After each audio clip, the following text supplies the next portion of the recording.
하나님 말씀 누가복음 23장 33절에서 37절 말씀입니다. 누가복음 23장 33절에서 37절입니다. 제가 가진 성경 신약성경 137면에 있습니다. 한 절씩 교독하겠습니다. 해골이라 하는 곳에 이르러 거기서 예수를 십자가에 못 박고 두 행악자도 그렇게 하니 하나는 우편에 하나는 좌편에 있더라.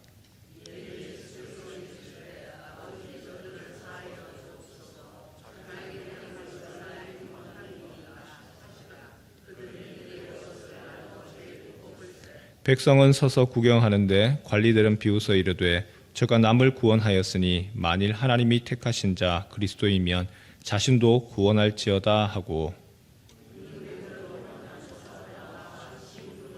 함께 읽습니다. 이르되 내가 만일 유대인의 왕이면 내가 너를 구원하라 하더라. 아멘.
금년도 고난주간 새벽기도에 가상칠언을 강론하려고 합니다. 가상칠언은 예수님이 십자가에서 남기신 7마디를 말하지요. 예수님이 십자가에서 남기신 첫 번째가 용서입니다. 이에 예수께서 이르시되 아버지 저들을 사하여 주옵소서 자기들이 하는 것을 알지 못함이니이다. 예수님은 이 땅에 죄인에게 용서를 선포하기 위해 오셨습니다. 너희의 죄가 탕감받았다. 너희가 용서받았다. 너희의 빚을 내가 없애주러 왔다. 예수님은 의인을 부르러 온 것이 아니고 죄인을 부르러 오셨습니다. 내 힘으로는 도저히 해결할 수 없는 그 빚더미들, 이미 부도를 맞았고 파산당했고 집도 팔리고 내가 가지고 있는 모든 것도 다 팔고 아들, 딸도 팔리고 나마저도 팔려서 더 이상 어떻게 도저히 헤어나올 수 없는 그 빚을 내가 대신해서 갚아주겠다. 너 부도 맞았는데 그것으로 끝나는 것이 아니라 다시 새롭게 출발할 수 있다. 그 이야기, 바로 가장 좋은 소식, 굿뉴스, 그게 바로 복음이죠. 파산당해서 내가 아무것도 할 수 없습니다. 부도 맞았습니다. 무엇을 할 수 있습니까? 내 힘으로는 아무것도 할 수 없죠. 그때에 새로운 시작을 할 수 있도록 그렇게 새로운 시작을 주는 굿뉴스, 최고의 소식이 복음입니다. 복음을 지칭하는 또 다른 용어가 하나 더 있습니다. 가스펠입니다. 앵글로색슨어에서 유래된 것인데 God's story, 하나님의 이야기라는 뜻입니다. 의로우신 하나님이 모든 사람들이 심판받을 수밖에 없는데 그 죄로 인하여서 심판받을 수밖에 없는 것을 하나님이 사랑을 베푸셔서 심판이 아니라 다시 그 형벌을 거두어 가시는 것. 이미 내가 대신하여서 죄의 값을 치러 주었다. 그래서 너는 이제는 죄인이 아니다. 그것이 복음입니다.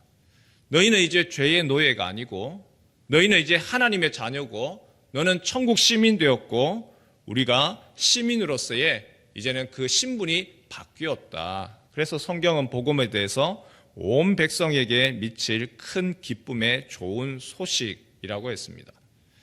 예수님이 십자가에서 우리를 대신하여서 죽으신 거, 예수님이 죄가 있어서가 아니라 바로 우리를 위한 죄의 값을 대신하여서 지기 위해서 십자가 형벌을 받으셨습니다. 이때 로마 군병들은 예수님을 신문하고 골고다 언덕으로 가서 십자가에 못 박았습니다. 많은 사람들이 예수님을 둘러서서 십자가에 못 박히는 그 예수님을 조롱했습니다. 유대 지도자들도 내가 만일 메시아면 내 자신을 구원하라 비아냥댔습니다. 군인들은 예수님께 심포도를 주면서 내가 만일 유대인의 왕이면 너 자신을 구원해봐라 예수님을 희롱했습니다. 그러나 십자가에 달린 예수님 자신을 십자가에 못 박고 조롱하는 자들을 위해서 기도하셨습니다. 아버지, 저들의 죄를 용서해 주옵소서. 십자가에 달리신 예수님은 자신을 십자가에 못 박고 조롱하는 사람들을 위해서 기도하시면서 제자들에게 용서의 본을 보여주셨습니다. 십자가, 용서의 상징물입니다. 여러분의 귀에, 여러분의 목에 십자가가 있습니까?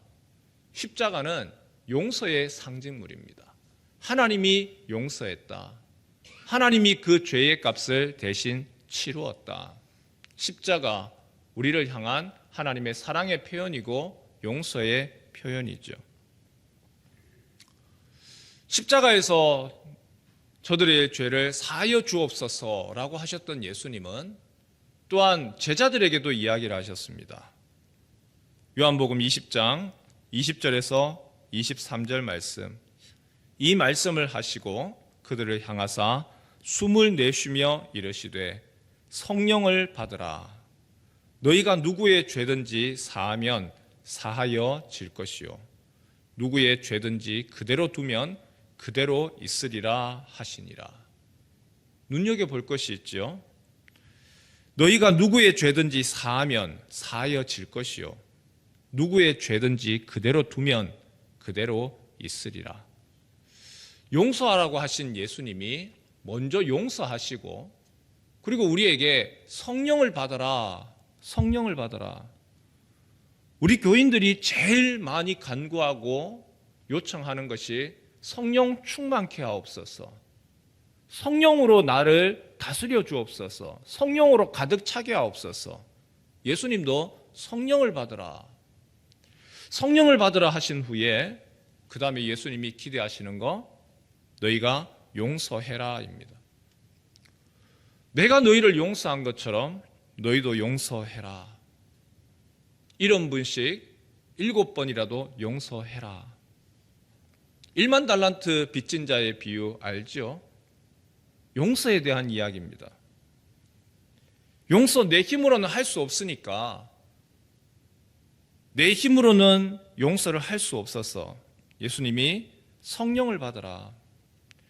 우리가 이미 예수님으로부터 죄를 용서받았고 하나님의 자녀 되었고 천국 백성 되었고 그 사랑 안에 있다고 하지만 내가 용서받는 것과 내가 용서하는 것은 또 다른 문제죠. 내 힘으로는 용서가 안 되는 거죠. 그래서 예수님이 성령을 받아라. 내 마음이 용납이 안 됩니다. 내 분노의 감정이 올라옵니다. 나를 모욕하고 나를 향해서 눈을 위아래로 치켜트고 말로써 행동으로 눈빛으로 무시하던 거 잊을 수가 없습니다. 그런데 예수님은 용서해라 가르치시죠. 마태복음 6장 항상 우리가 암송하고 외우는 주기도문, 주님이 가르쳐 주신 기도에 우리가 우리에게 죄 지은 자를 사하여 준 것 같이 우리 죄를 사하여 주시옵고, 예수님은 우리가 죄 지은 자를 용서할 때에 우리의 죄도 용서받는다 말씀하셨습니다. 주기도문을 가르치신 이후에 또다시 용서에 대해서 이야기를 하십니다. 마태복음 6장 14절 15절에 너희가 사람의 잘못을 용서하면 너희 하늘 아버지께서도 너희 잘못을 용서하시려니와 너희가 사람의 잘못을 용서하지 아니하면 너희 아버지께서도 너희 잘못을 용서하지 아니하시리라.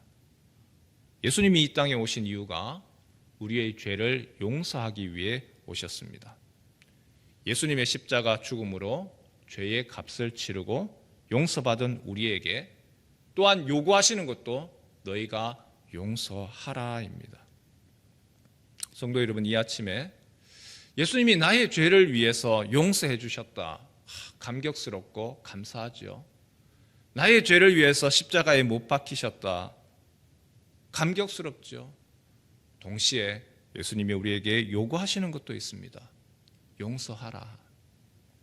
내가 용서하지 못한 사람, 그 사람을 위해서 용서해라. 근데 그 사람을 생각하면 용서가 안 됩니다. 분노가 올라오고 마음이 불편합니다. 내 힘으로 내 능력으로 용서가 안 되죠. 예수님이 하신 말씀이 있죠. 성령을 받으라. 성령을 받으라. 내 힘으로 용서하지 말고 주님 이 시간에 내 마음을 다스려 주시고 성령으로 내 마음을, 나를 먼저 바꾸어 주십시오. 그 사람이 문제가 아니고 성령께서 나를 바꾸어 주십시오.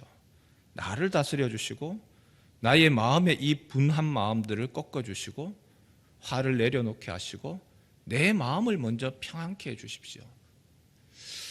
여러분들이 받으셨던 책자가 있죠. 가상치론과 선교적 삶 9페이지 한번 펴보시겠습니까? 9페이지를 한번 펴보시죠. 9페이지 제일 밑에 세 번째 문단이 있습니다. 제가 한번 읽어보겠습니다. 진정한 사랑은 서로 사랑하는 사이의 구분이 점차 사라지게 합니다. 그래서 사랑하는 이의 아픔이 나의 아픔이 되고 사랑하는 이의 기쁨이 나의 기쁨이 되는 것입니다. 내 주어도 아깝지 않고 돌려받지 못해도 아쉽지 않습니다. 하나님은 우리를 그렇게 사랑하셨습니다.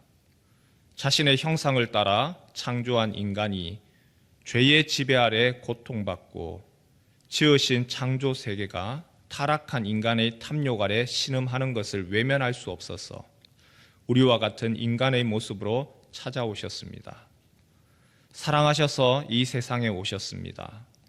예수를 사랑한다는 것은 예수의 아픔, 예수의 기쁨이 마땅히 내 것이 되는 것입니다. 그리고 나아가 예수의 바람이 나의 바람이 되는 것이고 이내 예수의 꿈이 나의 꿈이 되는 것입니다. 진정한 사랑은 서로 사랑하는 사이의 구분이 사라집니다. 진짜 사랑하기 때문에 그 사람의 힘든 거 어려운 거 내가 같이 하고 그 사람의 기쁨 같이 하고 그 사람의 꿈이 나의 꿈이 되고 그 사람의 바람이 나의 바람이 되는 것이죠. 그래서 온전히 하나가 되어지는 것이죠. 예수님이 무엇을 기대하실까요? 예수님의 바람이 나의 바람이 되고 예수님의 꿈이 나의 꿈이 되었으면 좋겠습니다.